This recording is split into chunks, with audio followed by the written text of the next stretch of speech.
السلام علیکم ملګرو. تاسو نن کوم کتاب باره کې خبره کوم هغه د قانونچه.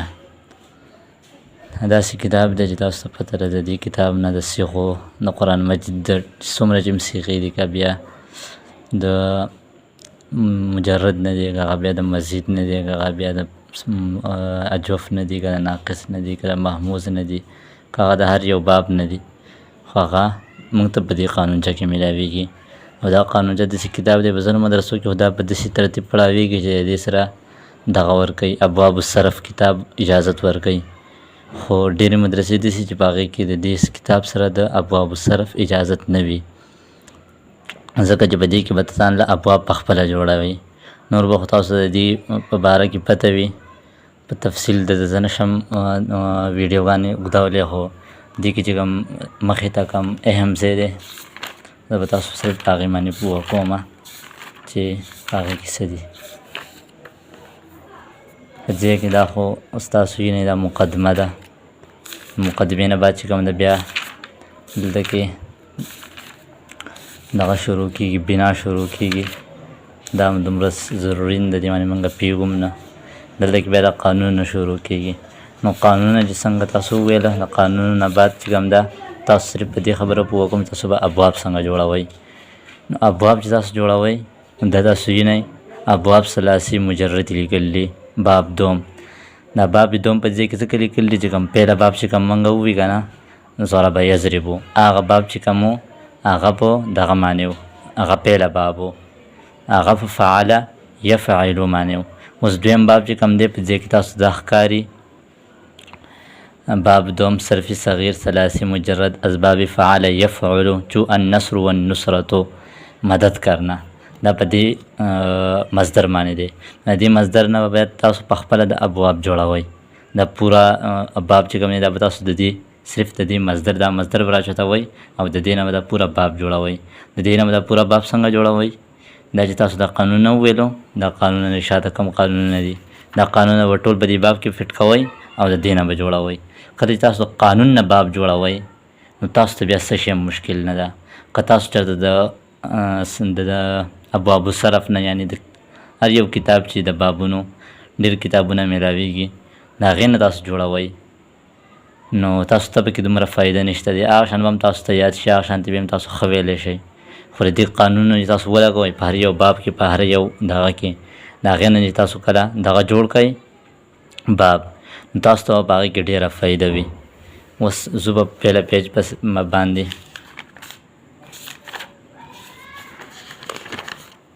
په دې پیله پیج کې دا لیکلي دي دا چې کوم اولا والا کسان دي هغو په دې باندې ډېر وروسته پوهېږي، خو چونکې ما خو ویل ما ته پته ده چې په سړي باندې څه تېرېږي. اولا چې کوم ده دا وایي اولا چې نه وایي نو ملا به نه جوړېږي که نه. نو ټول نومبې بری لیکلي دي نو لیکل بسم الله پسې بیا دعا لیکل بسم الله الرحمن الرحیم رب یسر ولا تعسر وتمم بالخیر وبک نستعین یا فتاح یا رب العالمین. په قرآن مجید کې به دې ځایونو کې خو موږ زبرونه د ټکي د لاندې د حرف د لاندې لیدلي، خو له پاسه خو به زبرونه یعنې زیرونه نه دي لیدلي. خو په دې کې به دې با باندې تاسو ته به دې سین باندې تاسو ته ښکاري چې د شد د لاندې زیر دی. نو کوم ځای کله چې به دې کتاب کې په دې کتابونو کې اکثر به دې قانونچه کې راځي د شد د لاندې چې کله راشي نو هغه به زیر هغې ته بیا موږ زبر نه وي. دا اوس ربي یسر دی، دا به داسې نه وایي چې رب یسر. ډېرو کسانو ته پته نه هغو د قرآن مجید کې خو داسې نه وي. قرآن مجید کې خو سیده سیده په با باندې چې زبر نو هغه په با له پاسه چې زیر نو هغه با د لاندې. نو په دې خبره هم ځان پوه کوئ. دلته کې بیا لیکلي باب اول صرفي صغیر یعنې دا ړومبنی باب دی. صرفي صغیر ثلاثي مجرد صحیح اسباب. د صرفي صغیر نه څه مراد دی چې دا ګردان چې کوم یو دی دا د دې نه چې شروع کېږي د صغیر ګردان دی د دې ځای پورې دا صغیر یعنی لوکې. بیا چې کوم ده پسې صرفي صغیر لوکې ګردان ثلاثي مجرد دا په ثلاثي مجرد یعنی په دریو حروفو باندې دی ضاد را او با تاسو ته ښکاري. بیا د دې پسې راځي صحیح. د صحیح څه مطلب دی؟ د صحیح دا مطلب دی چې په دې کې درې واړه لفظونه چې کوم دي هغه صحیح استعمال شوي دي. صحیح او غلط دا چې کوم اولا والا کسان دي هغه په دې معنی نه پوهېږي چې اوس صحیح او غلط نو دا نور لفظونه چې کوم دي دا غلط دي. نو د دې مطلب دا نه دی چې صحیح او د نور لفظونه چې کوم دي دا 3 لفظونه چې کوم دي دا ټیک دي، نور لفظونه غلط دي. نو دا د صرف او د نحو یو قانون دی چې کله په 3 لفظونو کې په دې 3 لفظونو کې دغه رانشي، واو رانشي، یا رانشي، الف رانشي، داسې مختلف لفظونه دي هغه رانشي، نو دا به بیا دغه دې ته بیا صحیح ویلی شي. زه تاسو ته هغه لفظونه ښیم. هغه لفظونه داسې دي. لومبی چې کوم دی الف دی، د الف هم مده ده، واو چې کوم دی دا مده ده، حمزه چې کوم دی دا محموس کې استعمالیږي، او یا چې کوم دی دا مده ده. دا لفظونه چې کوم دي دا مده دي. تاسو ته ښولو دا مقصد چې دا لفظونه چې کوم دي ستاسو په ذهن کې وي، نو چې دا لفظونه ترېنه وباسئ، نو باقي چې څومره هم لفظونه دي دا ټول چې کوم په لفظ کې استعمال شي، نو د دې ته بیا دغه ویلی کېږي، صحیح ویلی کېږي. نو صحیح په مطلب باندې امید دی چې تاسو پوه شوي یې. په دې کې تاسو ته ما ووایي چې په دې پسې صحیح دی. صحیح نه بعد چې کوم د اسباب راځي. اسباب یعنی ټولو بابونو کې چې کوم دا باب دی دا په دې وزن باندې دی، دا په فعل یفعلو باندې دی. دی وګوره په فا باندې زبر دی، په عین باندې زبر دی، او په لام باندې زبر دی. بیا دویمه صیغه چې کوم ده دا د مضارع ده. دا پیله صیغه چې کوم ده فعله دا د ماضي صیغه ده، او یفعلو صیغه چې کوم ده دا د مضارع ده. اکثر چې باب جوړیږي د دغه 2 صیغو نه، دا 2 صیغې چې جوړې کړي به پورته بیا ته باب ځان په خپله جوړولی شي او قانون ته به ګوري. دا اوس فعله یفعلو دی که نه، اوس کته ګورئ ها، ضاد باندې زبر دی، په را باندې زبر دی، او په با باندې زبر دی. دا شانتې اوس بره دی فا عین او لام دې باندې ټول باندې زبرونه دي. بیا به دویم نمبر پسې راځي ضربه پسې یضرب راځي. په یا او ضاد او یا ضاد زبر یز، را زیر ری یزری، با پیشبو یضربو، دا په دې وزن باندې دی. یا فا زبر یف، عین زیر عی یفعی، لام پیشلو یفعلو. دا دومره په تفصیل زه ځکه وایم چې اولا کې چې کوم کسان ناست دي او اولا ویل غواړي، نو هغو ته دا ډېر ایزیلی شي. د دې نه بعد بیا راځي چو، یعنی الضرب. دا چې کوم مصدر دی د دې مصدر نه به تاسو ته ګردان جوړوئ. دا ګردان چې څه لیکلی شوی دی دا د دې الضرب نه جوړ کړی دی. الضرب زدن، زدن مارنا. زدن فارسی کې وولو ته وایي، او مارنا هم وولو ته وایي. نو دا بیا د دې باندې دا باب جوړ کړلی پوره باب. تاسو ته یو پیرې ویمه، ضرب يضرب ضربا فهو ضارب، وضرب يضرب ضربا فذاك مضروب، لم يضرب لم يضرب، لا يضرب لا يضرب، لن يضرب لن يضرب. الأمر منه اضرب لتضرب ليضرب ليضرب، والنهي عنه لا تضرب لا تضرب لا يضرب لا يضرب. والظرف منه مضرب مضربان مضارب مسيرب، والآلة منهم مضرب مضربان مضارب مسيرب، مضربة مضربتان مضارب مزيربة، مضراب مضربان مضارب مسيرب. وأفعل التفضيل المذكر منه أضرب أضربان أضربون أضارب أزيرب، والمؤنث منه ضربا ضربيان ضربيات ضرب ضريبا. وفعل التعجب منه ما أضربه وأضرب به وقيل ضربا. دا باب تاسو ته ما ووایي. دې نه بعد چې کوم دا چې تاسو یاد کو، دا ما په خپله ستاسو به یقین نه راځي په 3 که په 4 ورځو کې ما صرف د ځې نه دا د ځې پورې یاد کړلی او ستاسو ته مې اوروللی. تاسو ته که پیله نه یادېږي نو ټینشن به نه کوئ. یو ورځ یاد نه شو بله ورځ به یاد شي، بله ورځ یاد نه شو بله ورځ به یاد شي. خو چې یو پیرې دا یاد شو دا بیا هېرېدو والا شیز نه دی. د ځې نه واخله او د دې پورې دا تاسو به یوه سامان وایئ. ما خو سلو وایي چې تاسو ته ټول په سمجھ کې راشي. د دې نه بعد بیا دی دا بیا په دې باندې غټ ګردان شروع کېږي. بره ته لیکلی صرف کبیر، دا غټ ګردان. فعل ماضي معلوم، دا چې کوم دا ماضي معلوم صیغې دي دا ټولې. دا لومبی به تاسو باندې دا صیغې یادې، تاسو چې داري مدرسې خزانه قانون چې موږ څنګه ویل ده، لومبی به د ځې نه دا صیغې تاسو یادوئ ځې پورې. صحیح ده. دا اوس دې ګوره ضرب ضربا ضربو ضربت ضربتا ضربنا ضربت ضربتما ضربتم ضربت ضربتما ضربتن ضربت ضربنا. دا چې تاسو یاد کړو که نه، نو څنګه چې ما ووایي دغه شانتې به تاسو هم وایئ. بیا په دې پسې دی صرف کبیر. دا هم دقه صرف کبیر دی. دا هم فعل ماضي دی. ماضي هغې ته ویل کېږي کوم چې په ګذر او تېر شوي وخت کې استعمال شوی یو لفظ. دا هم چې کوم ده فعل ماضي دی. خو په دې دواړو کې څه فرق دی چې دا پیله چې کوم دی دا معلوم دی، او دا چې کوم دی دا مجهول دی. فعل ماضي مجهول. نو دا تقریبا دقه لفظونه دي، خو بس صرف اعراب مختلف دي. دا ډومبنی چې کوم دی ادا دی ضرب ضربا ضربو. دا یو چې کوم دی دا دی ضرب ضربا ضرب ضربا ضربو ضربت ضربتا ضربنا ضربت ضربتما ضربتم ضربت ضربتما ضربتن ضربت ضربنا دا د قشان دی بیا دا چې تاسو دا ګردانونه اخر ته ورسولو دا یو باب صرف په دې پوره قانونچه کې یو باب په دې قانونچه کې لیکلی دی دا چې کوم دا باب چې تاسو یاد کو تاسو چې کله بل باب په دې باندې چړاوئ یا په دې باندې دغه شان ځئ نو هغه هم په دغه ترتیب باندې چړاوئ صرف اعراب به فرق وي او دلته ضربه دی په دې پسې چې کوم بل باب شروع کېږي هغه بیا دی نصره بیا به تاسو په هغې باندې هغه بیا په دې باندې چلاوئ خو نصره به چې کوم ده که نه د هغې چې کوم وزن دی هغه د دې نه ډفرنټ دی بیا به تاسو په هغې باندې چلیږئ په دې وزن باندې نه دا چې کوم دی د دې وزن تاسو ته ما خو د دې وزن دی فعله یفعلو دا سره تاسو ته بیا وښیم دا سره فعله یفعلو او دا باب چې کوم دی دا دویم د دې وزن ته وګورئ د دې فعله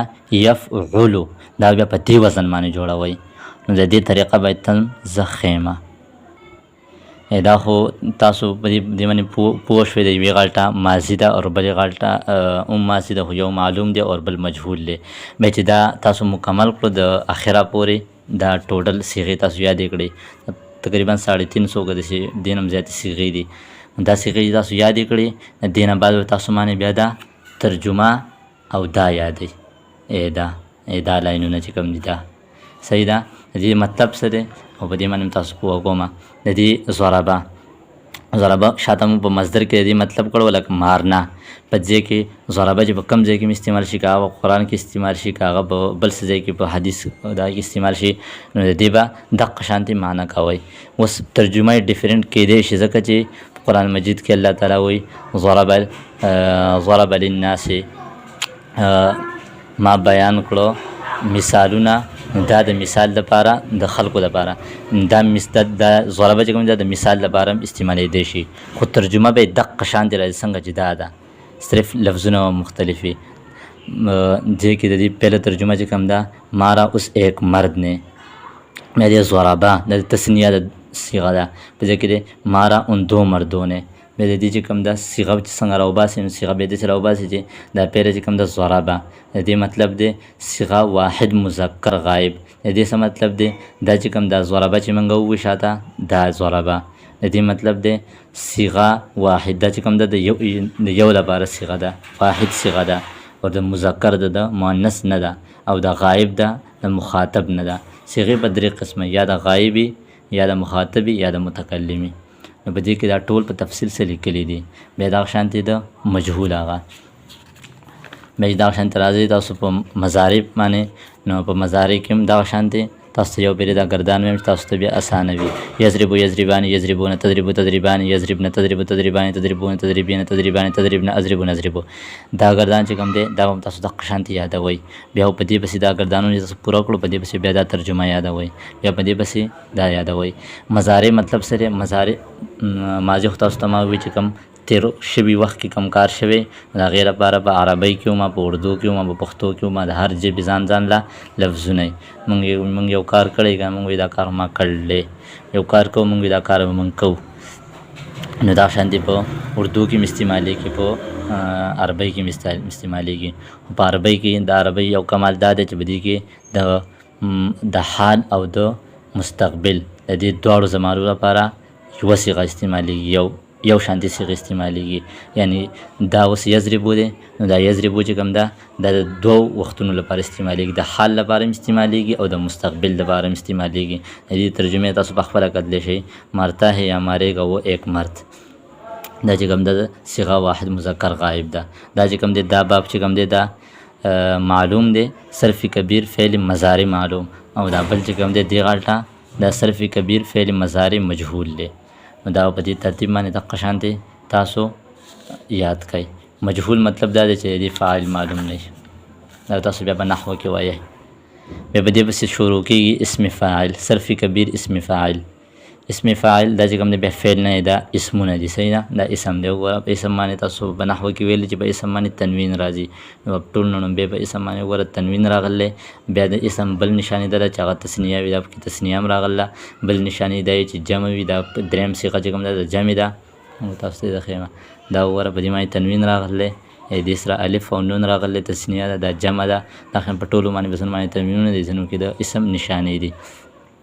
دا ګردان تاسو ته یو پیریزه ویم چې تاسو ته بیا پکې اسانه وي ضارب ضاربان ضاربون ضربت ضراب ضرب ضرب ضرباء ضربان ضراب ضروب ضاربة ضاربتان ضاربات ضوارب ضرب زويرب وزويربه په دې اخر کې چې ما دا زويرب وزويربه وي کنه نو په دې معنی په دې ها معنی ما وقف کو په دې کې ما قانون ولګاو تاسو چې کله قانون نه ویلي کنه تاسو ته استاد وایي چې دا به داسې وایي زويرب وزويربتون خو موږ چې کوم د بیا چې لومبیا چې موږ وي نو موږ به هم دقه شانتې تا سره وي چې کله موږ قانون نه وي نو استاد چې موږ ته وي په دې کې کم قانون لګي نو بیا به ته موږ وي چې په دې کې دا قانون لګي نو د هغې د وجې ما زویربه ووي بیا به دې بسې شروع کېږي اسم مفعول د دې اسم فاعل تاسو ته ترجمه وښیمه د اسم فاعل ترجمه دا دی مارنے والا ایک مرد صیغه واحد مذکر دې ته بیا غایب اور مخاطب اور متکلم نه وایي دا وګوره د ټول د غایب او د متکلم صیغې نه دي بلکې دا د اسم فاعل صیغې دي په دې کې به اسم فاعل ځینې چې کوم دي جمع مذکر مکسر دي ځینې چې کوم دا جمع مذکر سالم دي ځینې تثنیه مذکر دي ځینې واحد مذکر دي دې کې بیا فقط د نیمې نه فقط چې کوم دی بیا مؤنث مذکر مؤنث سالم دي او ځینې مؤنث مکسر اسم فاعل دي په دې کې دا صيغه استعمالېږي یا باندې پسې راځي اسم مفعول صرف کبیر اسم مفعول اسم فاعل چې کوم ده نو هغه کار کولو والا ته وایي او اسم مفعول هغه ته وایي کوم معنی چې کار کېږي کوم کار واقع کېږي نو دا هغې ته وایي نو د دې چې کوم دي دا لغونې صیغې دي د دې دغه چې کوم دي 18 صیغې دي دا تاسو یې نه 18 صیغې دي نو دا ماته یاد دي او د دې دغه چې کوم دي د دې څو دي 1 2 3 4 5 6 7 9 د اسم مفعول چې کوم دی ټوټل 9 صیغې دي دومره ګرانې دي دا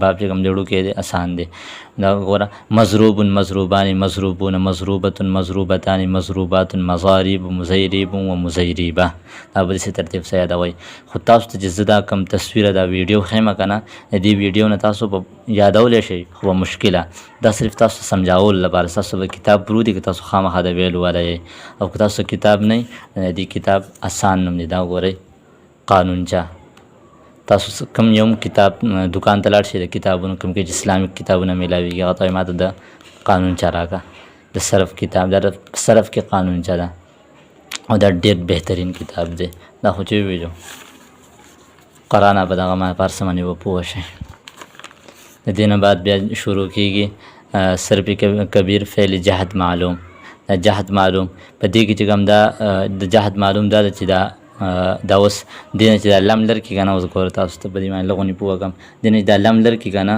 دا حقه د مضارع هغه صیغه ده څنګه چې تاسو ته ما ښولې وه چې ضربه یضربو نو دا چې کوم ده اوس یضربو نه دی بلکې یضرب دی یضرب د څه د وجې دی دا د دې لم د وجې دی ځکه چې کله چې په مضارع باندې دا حروف داخل شي نو دا د مضارع اخر نه یا نون ارتاوي کله چې کومې صیغې د اخر کې چې نون څنګه چې په تثنیه کې یضربو یضربان دی که نه دلته په تثنیه کې نونو نو هغه د لم د وجې ارتاو شوی دی او په پیله صیغه باندې چې کوم ده پیشو نو هغه پیش چې کوم ده هغه ضمه چې کوم ده هغه د دې لم د وجې لرې کړی شوي ده نو د دې لفظي عمل دا دی چې دا د تثنیه او د جمع صیغې نه چې کوم ده نون ارتاوي او د واحد صیغې نه چې کوم ده دا ضمه پیش لري کوي او په هغې له تنوین ورکوي بیا د دې چې کوم دغه معنوي عمل دی هغه دا دی چې دا ګوره څنګه چې په مضارع کې راغلي وو که نه مارتا ہے یا مارېږه وہ ایک مرد نو د دې یو خو د دې ترجمه کې فرق راځي په ترجمه کې داسې فرق راځي چې هغه هلته کې ویلي چې مارتا ہے یا مارېږه وہ ایک مرد او دلته وایي چې نہیں مارا اس ایک مرد نے نو د دې یو دغه پکې دا راوي چې دا مثبت جمله منفي کړه یعنی نهی کړه منفي کړه دې کې نهی راغلی نهی مارا اوس ایک مرد نه یو خبره شوه پکې دویمه خبره پکې دا شوه چې په مضارع کې چې کوم ده د هغې چې کوم ده ترجمه یا به ته په حال کې کوي یا به د مستقبل ترجمه کوي او کله چې په مضارع باندې دا حروف داخل شي نو بیا دا حروف ته د مزخمه دا حروف چې کله داخل شي په مضارع باندې نو دا د مضارع لفظي عمل نون او سمه ګراوي او معنوي عمل دا چې کوم دا ماضي منفي تاکید معنی ته وړي. تاسو د دې حروف چې کوم دغه دی مجموعه ده هغه حروف چې کوم دي هغه دا دي. دا په دقه کتاب کې عباره د صفحه نمبر ته وګورئ صفحه نمبر 51 په دې کې دي 51 حروف دا دي ان لم لما لام امر اور لای نهی. دا لامونه چې کوم دي کنه دا چې کله په دې مضارع باندې داخل شي نو د دې نه چې کوم دا تاسو ته چې کوم عمل وي دا بیا دقه عمل کوي. خو کله چې لم داخل شي نو تاسو ته چې کوم معنوي عمل وي هغه بیا کوي. صحیح ده. بیا د دې نه بعد چې کوم دا راځي لا یضرب نو دا نور چې کوم دی دا تاسو ته استاد سمجھاو چې دومره په تفصیل باندې نه ځو. د دې نه بعد بیا امر شروع کیږي صرف کبیر فعل امر حاضر معلوم یعنی کله چې ته چا د حکم ورکوي هغه ستا مخې ته حاضر وي نو د هغې باره کې دی. او بیا چې کوم دی د دې چې کله نون راشي تشدید والا نو هغې ته بیا دغه ترجمه هم لیکل ده. تاسو خپل کتاب کې هم آرام سره کتلی شئ. داسې مشکل شتونه دي. ضرور به ضرور مارتو ایک مرد ضرور به ضرور مارتو ایک مرد یعنی ضرور به ضرور ته دا یو کس ووه نو د دې سره بیا نون لګئ. او که صرف ضرور استعمالوئ قرآن مجید کې دا دغه لپاره دي لیکلي چې موږ دغه خلق وولو له زده کوو بلکې دا د قرآن مجید د ترجمې د زده کړې لپاره دا هر څه موږ ته ښودلی کېږي. په دې کې مخکې ته دا ټول بابونه دي د دې هر باب باندې چې ځینو دا ویډیو ډېر اوږدېږي. بیا د دې نه بعد چې کوم دا شروع کېږي مقدمة الصرف چې کوم دا ټول نه پہلے چې کې لیکل دي ہر علم کے شروع کرنے سے پہلے 3 باتوں کا جاننا ضروری ہے. نمبر 1 تعریف، نمبر 2 موضوع، نمبر 3 غرض و آیت. دا وی د هر یو علم د شروع کولو نه مخکې چې کوم دي د دریو خبرو پیژندل ضروری دي. لومبی چې کوم دی تعریف، دویم چې کوم دی بیا موضوع او دریم چې کوم دی غرض و آیت. تعریف دا کا څه دی؟ تعریف نمبر 1 تعریف علم الصرف. الصرف علم باصول يعرف بها احوال ابنيه الكلمه من حيث الصيغه. بیا په دې پسې د تدقشن په عربی کې یاد کړئ دي بیا اردو کې ضرورت نشته دی. دویمه چې کوم دا موضوع علم الصرف الکلمه من حيث الصيغه. دا بره چې کوم لاست 3 ټکي دي کنه دقه موضوع ده هدا کې بیا سم مشکل نشته. دریم نمبر کې راځي غرض و آیت. صيانه الذهن عن الخطا اللفظي في كلام العرب من حيث الصيغه. دا درشتونه چې خو یاد کړه بیا په دې کې د کتاب والا موږ سمجھاو کړي موږ ته ویل دي چې موږ تاسو ته ویمه اهل عرب اپنی اصطلاح میں زبر کو فتح. اهل عرب چې کوم دی په خپله اصطلاح کې چې کوم د زبر ته فتحه وي، زیر کو کسرہ اور زیر ته کسرہ وي اور پیش کو ضمہ کہتے ہیں اور پیش ته ضمہ وي. یہ نام ان کے خاص ہے، عام نام ان کا حرکت ہے. دا چې کوم دی وی دا خو خاص نمونه دي د دې زبر زیر اور پیش ته حرکت هم ویل کېږي. جس حروف پر فتحہ ہو اس کو مفتوح، جس پر ضمہ ہو اس کو مضموم اور جس پر کسرہ ہو اس کو مکسور کہتے ہیں. کم حرف معنی چې کم یو ټکی وي کنه په هغې لپاسې چې کله فتح راشي نو هغې ته موږ مفتوح وي ځکه چې فتحه به راغلي، او په کم ټکي باندې چې کسره راشي هغې ته موږ مکسور وي، او په کومه باندې چې پیش راشي ضمه راشي یعنی هغه ته موږ مضموم وي. اصطلاح عام میں ان کو متحرک کہا جاتا ہے. په عام اصطلاح کې چې کوم دا په قاعده کې هم تاسو ویلی چې کوم ټکو باندې زبر زیر یا پیش راشي نو هغې ته متحرک هم ویلی شي په عام اصطلاح کې. جس حرف پر شد ہو اسے مشدد کہتے ہیں. په کم حرف باندې چې شد راشي هغه ته مشدد ویلی شي اور حرکت کے نہ ہونے کو سکون کہتے ہیں. کله چې به حرکت نه وي که نه نو هغه ته ساکن ویلی شي. جس حرف پر سکون ہو اس کو ساکن کہتے ہیں. په کم حرف باندې چې سکون وي که نه نو سکون تاسو پېژنئ داسې دغه غوندې داسې نو هغې ته دغه ویلی شي ساکن حرف ویلی شي. یا په دې پسې دا خو آسان شیزونه دي. جس حروف پر 2 حرکتیں ہوں تو دوسری حرکت تنوین کی علامت ہوتی ہے. تنوین وہ نون ساکن ہے جو کلمہ کے آخر کی حرکت के साथ पढ़ा जाता है. دا دومره ضروري شیزونه نه دي. بیا یو ټکي باندې سړی تاسو زه نشم پوه کولی. دا چې کوم دی بالکل اسانه. بیا په دې کې چې کوم اهم چیزونه دي هغه دا راغلي اوس ښه. کلمه کلمہ وہ لفظ ہوتا ہے جو معنی مفرد کے لیے وضع کیا جائے. کلمہ کی 3 اقسام ہے. دا وی کلمہ هغه یو لفظ دی کوم چې د یوې معنی دپاره جوړ شوی دی. او بیا د کلمې چې کوم دي 3 قسمونه دي. لومبی چې کوم دی اسم یعنی نوم، دویم چې کوم دی فعل یعنی کار، او دریم چې کوم دی حرف. حرف چې کوم دی فی اور من ته ویلی شي. داسې ونې لفظونه چې قرآن مجید کې یا په کتابونو کې راشي. بیا د اسم، د اسم تعریف په دې کې لیکلی دی. خو تاسو ته شارټ کټ د دې نه بغیر دا ووایم چې اسم هر هغه دغه ته ویلی شي، هر هغه کلمې ته چې هغې څه نه څه معنی وي. د هغې په معنی باندې زه پوهېږم، ته پې پوهېږي، بل پې پوهېږي. صحیح ده.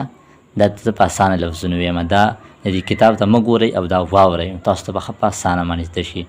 اسم هغه دی، هغه کلمه ده، هغه لفظ دی چې هغه د بلې کلمې سره نه میلاو شوی او ستاسو په سمجھ کې راشي او په هغې کې څه زمانه نه وي، یعنی حال اور حال، ماضی اور استقبال، دا 3 واړه زمانې پکې ته نه وي.